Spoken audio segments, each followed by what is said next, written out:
Time magazine has chosen Ukrainian President Volodymyr Zelenskyy and the Spirit of Ukraine as the Person of the Year for 2022. The annual award is given to the person who had the most global influence over the last 12 months. The 44-year-old has become a symbol of Ukraine's resilience in the face of the Russian invasion. He stayed in Kyiv throughout the war in spite of repeated international appeals for him to be evacuated to a safe location. With more, I want to bring in Ben Goldberg, executive editor at Time magazine. Ben, good morning. Glad you could be with us. So the short list was pretty fascinating. Elon Musk was up there, Liz Cheney, Florida Governor Ron DeSantis, Chinese President Xi Jinping. Why decide on Zelenskyy? As you mentioned, there were a lot of incredibly influential people this year. And one of the great things about the process of doing Person of the Year is that it gives us occasion to take stock of all the news stories that have shaped the year in so many different ways, from politics to sports to business to philanthropy. But in the case of Zelenskyy and the Spirit of Ukraine, it was actually a relatively cut and dry decision. There is no other figure, and frankly, no other story that has been as definitional to the year. It has touched on every single thing. And I think what Zelenskyy has done so masterfully and so unexpectedly, given, frankly, the lack of background for this, is to galvanize the entire world around the cause. Even if you have no physical stake in the outcome of this fight, you have now been forced to take a stand. And he has turned Russia's invasion into his country, not just from a matter of European sovereignty, but into a much larger global referendum about the forces of democracy against autocracy.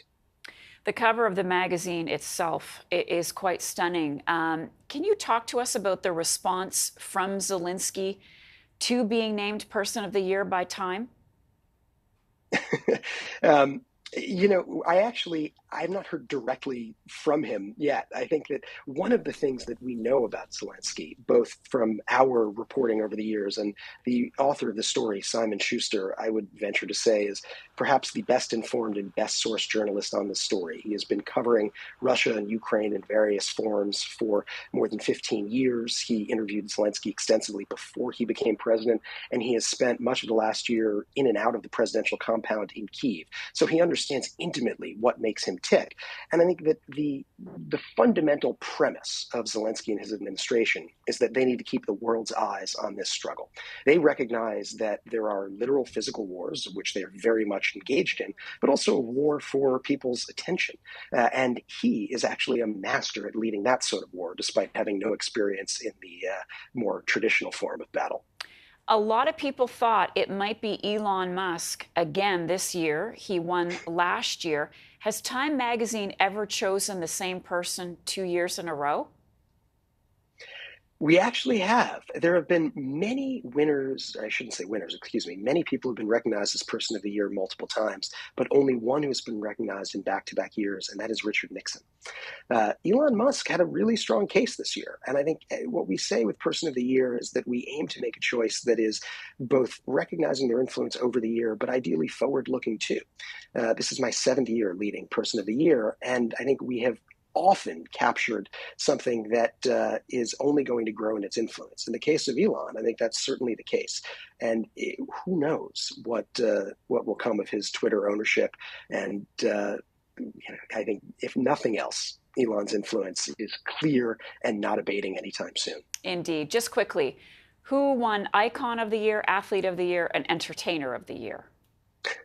Absolutely. So we recognized for the first time ever our first Icon of the Year, Michelle Yeoh, the really brilliant actress who finally, after an incredibly long and strong career, is getting the sorts of leading roles that she has always deserved and stepping out. And I think in all likelihood, going to soon be followed by an Oscar campaign. Our Entertainer of the Year is Blackpink, the K-pop group that has really become true global superstars and setting sales records with their new album and sales records for their arena tour, which is packing arenas all across the world. Our Athlete of the Year is Aaron Judge, the New York Yankees slugger, who just appears to be re-signing with the Yankees. The piece from Sean Gregory in Time, I know, was causing a lot of concern in New York because of comments he had made that seemed to indicate he might be signing with his hometown New York Giants, but he appears set to return. And then our heroes of the year, the women of Iran. I'm incredibly proud of this cover, which I think recognizes a really courageous group, mostly of women and girls, although the movement has spread across the entire nation, who are fighting for something they deeply deserve, which is freedom and equality. Ben Goldberger, the executive editor at Time Magazine. Ben, thank you so much. Really appreciate it.